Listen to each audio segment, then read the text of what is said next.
กะเกียมเตรียมพร้อมและเรื่องคลอดเรื่องเงินเรื่องคำวางแผนว่าจะไปคลอดอยู่ใส่ยังไม่ว่างเรื่องเงินก็ยังบ่มีเงินคำก็ยังบ่มีบ่ได้เฮ็ดเวียกเฮ็ดงานได้อยู่พี่กะอยู่แต่ละมื้อคิดว่าสิคลอดอยู่พี่บ่หรืออยู่บ้านปู่จักแลอันนี้ก็ยังบ่ได้ฮู้ต้องวางแผนไว้ได้น้องแต่บัดฮอดมือมันแล้วจุลอมจอมจีมอยู่ได้อย่าพาอันนี้ร่าง3 เดือนนึงอยู่ไปก่อน3-4 เดือน5 เดือนพอแหละจังคิดจังพากันคิดเอาเนาะนี่เพราะว่าอยู่พุ่นก็บ่มีคนกันสิให้อันทางนั้นมาก็ทางนั้นก็ยากเวียกเนาะนี่มาอยู่นำนะอันสิคลอดเองผัดโบทันเคยจักเทื่อโทษพ่อจ้อยเลยมาพ่อจ้อยแล้วอยู่ใช้จากของมือนี่อยู่บ้านเมียเพิ่นผู้ใด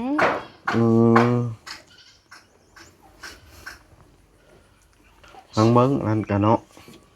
ทางเบิ่งอย่าลืมกดติดตามเพื่อเป็นกำลังใจให้ผมด้วยนะครับทุกคนขอบคุณมากๆพี่น้องเลยเปิดภาพขึ้นโมเฮือนสาวเทืองมานี่ก็สร้างมาเฮ็ดโอ้ลุงเนืองจับซอยบ่ได้คือว่าแล้วบ่ได้ไม่มันหนาวพุ่นบ่เอาซุปใส่เขาจ้ะมันบ่ได้ทางนี้มันสั้นกว่าบ่มันสินี่บาดเอาลงหนักเด้ใกล้สิได้มุงแล้วเนาะเจ้าน่ะไม่สิลงกูยกกายไปพุ่นก็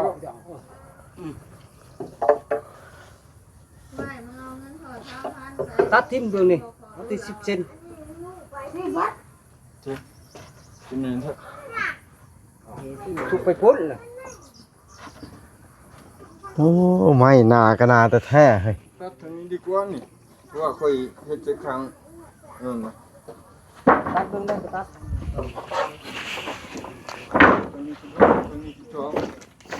นี่ตัวตัดทางที่สองสร้างเพิ่นเฮ็ดพี่น้องเอ้ยขึ้นหลังคาโอ้ดอกสีนัวแล้วด้านน่ะเส้นบ่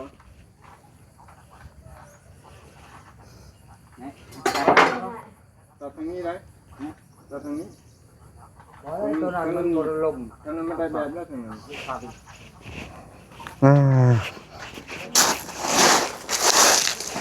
อันนี้ส่งน้องกระแตก่อนยืมน้องกระแตมื้อนะโอ้ยยืมชาชักโคมเพิ่นเด็กพี่น้องยืมเมื่อกระซากบ่ได้ซับอ้าว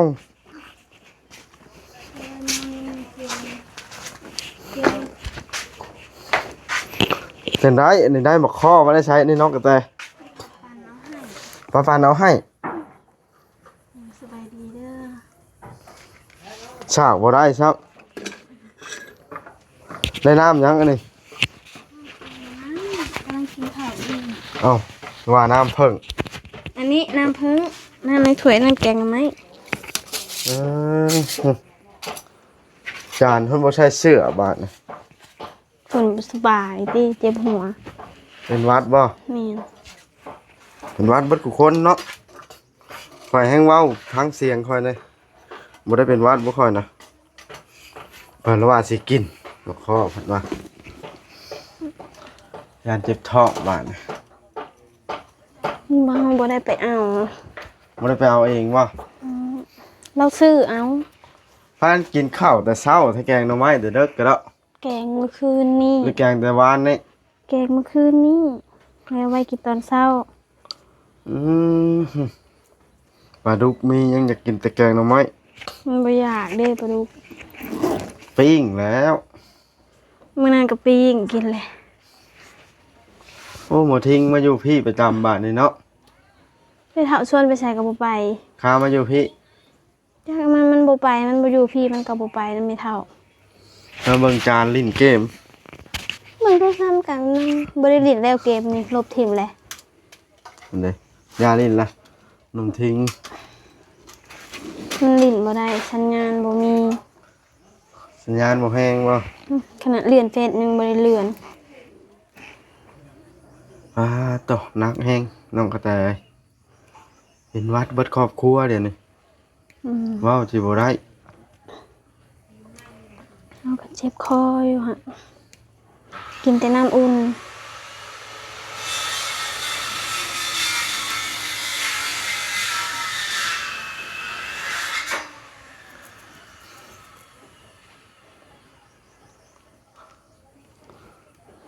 มันแดดขยะละง่ายอยู่บาดนี่เนาะฝนบ่ได้ตกเมื่อคืนนี่ทั้งนี้ โต๊ะฮะแล้วนี่มันเปื้อนอีกเลย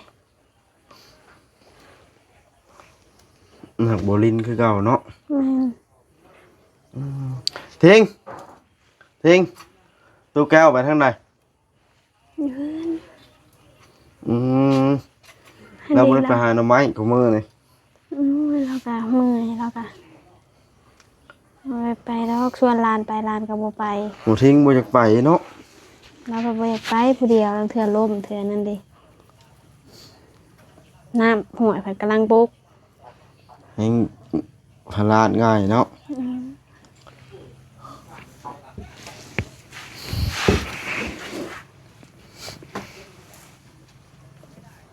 บ่ได้ถึกเลขพันเลขบ่น้องกระแต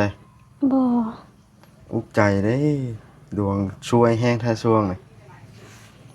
เลขก็บ่ถึกแถมยังเป็นไข่อีก บ่ได้พัน ฮะ บ่ได้พันล่ะ ไว้ชวนไปยานไปเอามาข้อมากินทีละ ชวนหน่อย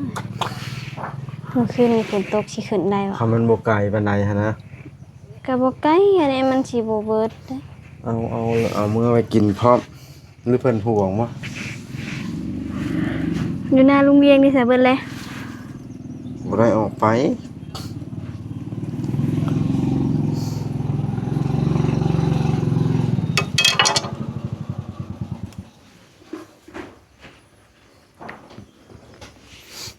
มันไก่หน้าโรงเรียนก็ได้น่ะมาก็ได้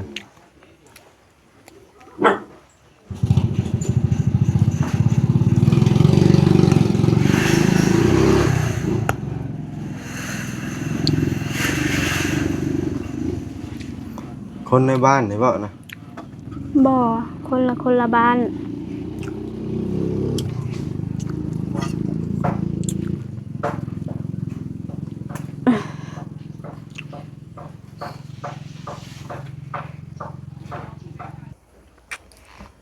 ตัวต้มตำในเห็ดกันครัวปะ เฮ็ดทางคันใดเด้เฮ็ดให้มันเป็นสองชั้นเด้ อืม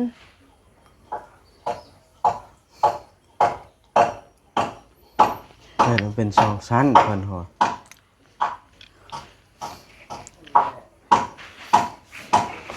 สั่งโต๊ะให้เฮ็ดกระดาษโต๊ะโต๊ะเบิ่มๆเด้สั่งเวียงพาลูกไปอันนั้นไปมุกดาหารมานี่ ไปอีกเลยปะ ตามหมอนัดเด้ เดือนหนึ่งบ่เรือนั่นเอง จังหวะนี่แล้ว กินหยังจะบำรุงคนน้อยของมื้อนี่ในท้องนะ ไม่กินหยังกินแต่ยา กินยา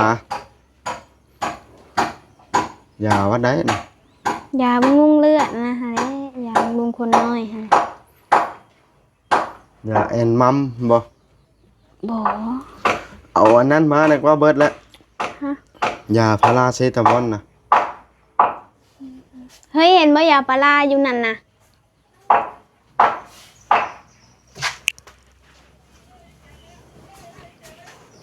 เบิ่งตีนนะมันไป เป็นหวัดเป็นไอ กินจักมิดบ่บอดกรอบหนึ่งบ่เห็ดเฮาได้ยินลุงเวียงไผก็ว่ากินยา6 มิดนะอ้าว น้องแล้วนะบ่น้องจานแล้วแล้วปัดแต่ยังหมดนักๆเนาะใครก็เคยกินหรอ กินลุงเวียงก็กินมัน อันนี้ก็กินมีก็เฮาอะไรบ่ได้กินถ้าเพิ่นผากมาให้นะผากมาช่วงเฮาปวดขาหั่นเด้แต่เพิ่นบ่ฮู้ว่าเฮาถือผ้า กินสองก็พอ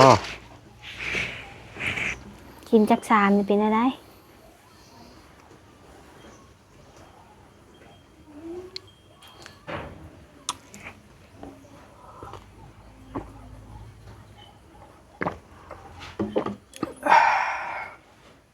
รอดตาย พัดนอนเพิ่นแฮงเป็นได้ ฮะ แม่นว่าเฮานอนแต่อยู่เฮือนเฮามุกไปอยู่เฮือนแฮงเป็นได้ เป็นหวัดแบบนี้นะ แม่น เป็นนักได้เดี๋ยวนี้ลูกก็เป็นแม่ก็เป็นพ่อก็เป็น ผู้ชายเด้ซะ หมอผู้ชายล่ะบ่เป็น อยู่น้ำงาเนาะ อืม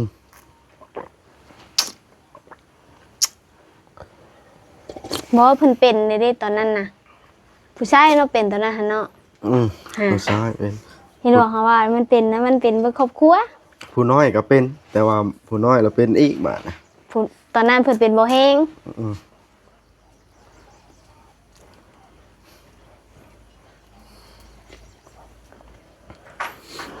อยากให้กุ๊กกล้วยนี่เป็นมากไว้แล้วก็สิบักทิ่ม บักทิ่มเป็นยังไงน่ะ เดี๋ยวมันหกมันไกลเฮือนพวก โอ้ทางนั้นก็ได้ทางนั้นก็ได้หลังบ้านพอ ข้างหลังมันลาย 3-4อันนั้นเนาะเมื่อได้ทำทิ่มพี่น้อยเนาะก็ตุกบ่มาลิ้นจักเทื่อเนาะ บ่ได้มาอันนี้ก็บ่ได้ไป ครับรถบอกเดี๋ยวเจ้ามันโมแม่นแนวไปเนาะน้องไปใจมันขลำน้องตุ๊กแนวมาอยู่ อย่าเฮาเบิ่งเบิ่งอย่าเด้อ เอามาทิ้งว่า เฮาตลอดดอกอันแค่แม่นว่ามา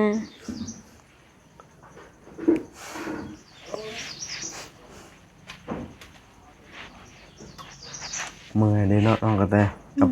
เจ็บกับโซนี่เนาะ นี่แหละ ถ้าคิดได้ มันจึงเป็นไข่มันช่วงฝนตกกินนี่มันบ่แดดบ่นายเลยเป็น มันละพานไข่เลยเนาะ เป็นไข่เลย เพื่อนก็หกจากมือแดดสีแดดอีดีรอแดดต้นขี้ดินพงผู้อยากเสียหญ้า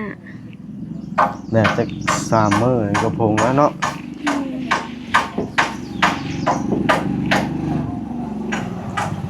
อยากให้มันแดดเลยหั่นนะบ่แม่นดอกว่าสิบ่ให้ตก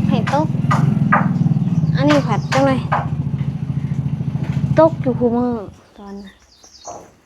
แต่บ่มีทางไป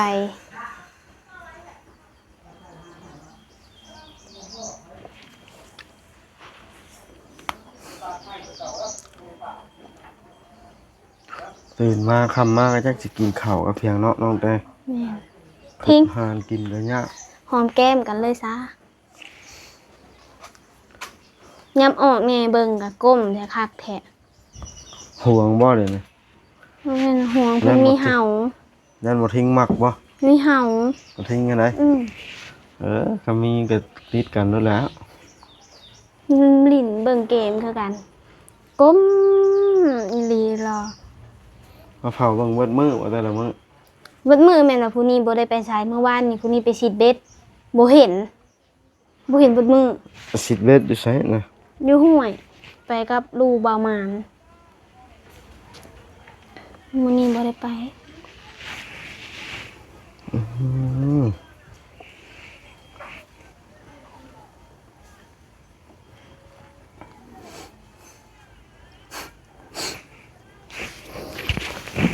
ฮ่า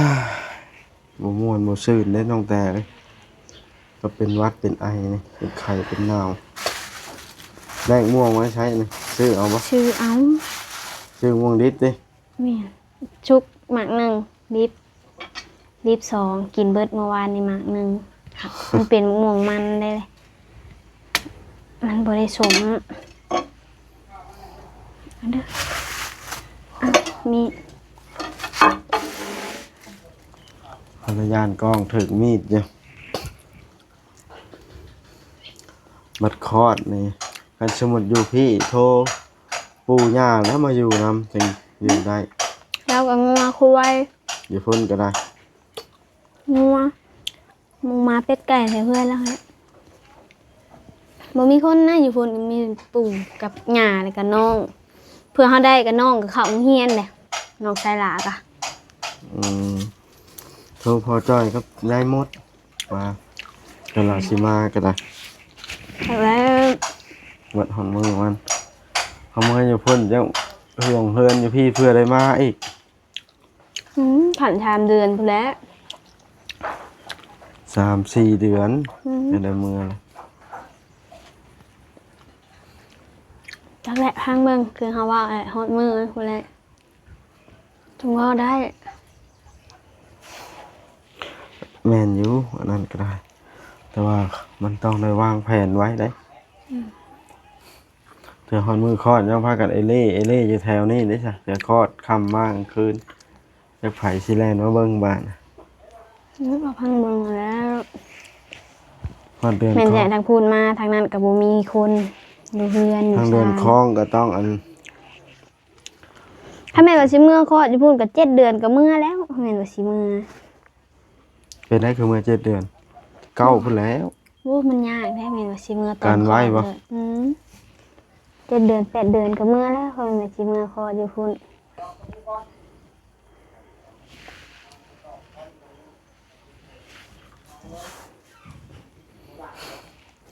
เงินคำเด้เตรียมสิไว้คลอด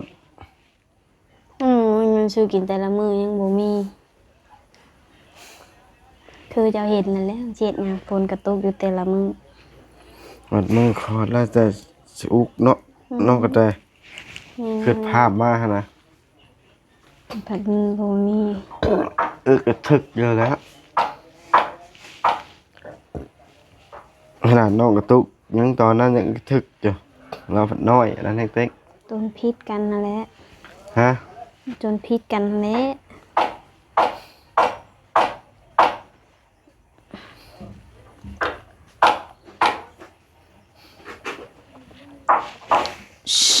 ต้องการผู้หญิงหรือผู้ชายน้องแต่ลูกผู้ทำอิฐนะ ได้เบิด ในความรู้สึกมันต้องมีได้คนนะ เฮาบ่มีเด้ใครแม่นว่าผู้นั้นน่ะอยากได้ผู้ชาย อยากได้จานแหว เพิ่นอยากได้ผู้ชายถามว่าเฮาอยากได้บ่ผู้ชายเพราะว่าเฮือนเฮาก็บ่มีผู้ชายเด้ก็อยากได้หักแนวใดก็ได้เฮือนเฮามีผู้ชายผู้เดียวคืออ้ายนะผู้นั้นซื่อ จานแหวลูกนางแต่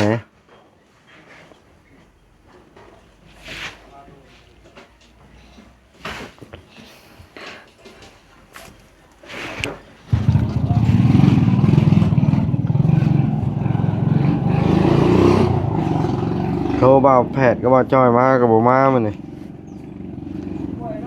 เอาเบิ่งเฮ็ดเฮือนนํกันก็ได้ ๆบ่อุลิเราไปใส่ล่ะ อยู่เฮือนแหล้วผมอ่ะ เราบ่ได้มาบ่ มาอยู่ตอนแรงนั่นแหละแล้วหากก็มาแต่ไปส่งช่างเวียงไปกกขัว เจ้าบ่ได้ไปส่งบ่ อ๋อเป็นไข่ทั้งครอบครัวเลยเดี๋ยวนี้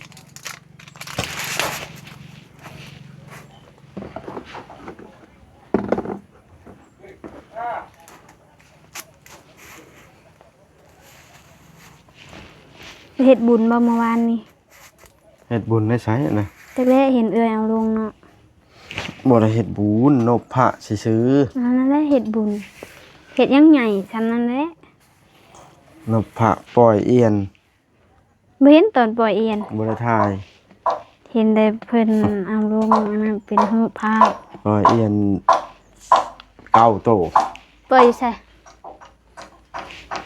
มันทำเจีย อืม ซื้อเอียนไปปล่อยแล้วมาว่านนี้ไข่อยู่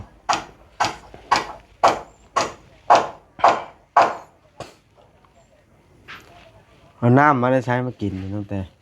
ยืมรถไอ้ต่อไปซื้อเมื่อวาน น้ำพ่นหรือไปซื้ออยู่นอก ยืมรถไอ้ต่อไปเมื่อวาน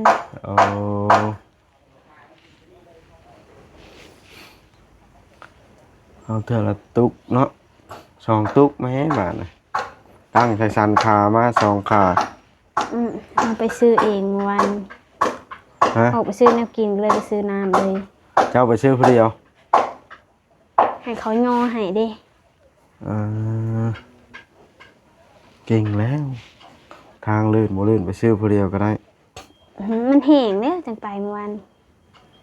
ทางมันแห้งเร็วมันบ่เปียก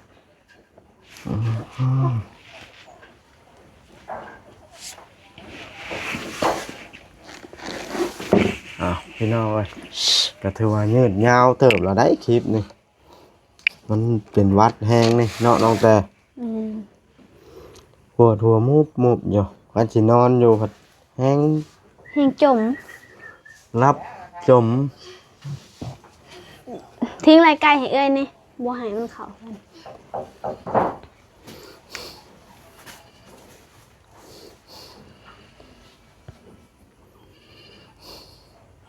ไม่เถาชวนไปหาหน้ำไม้กับไป นุ่มทิ้งกันได้ อยู่แต่อยู่นี่ โอเคเด้อพี่น้องคลิปนี้ก็สิจบคลิปก่อนหมดทิ้งเนาะผมยาวแล้วหมดทิ้งกันนะ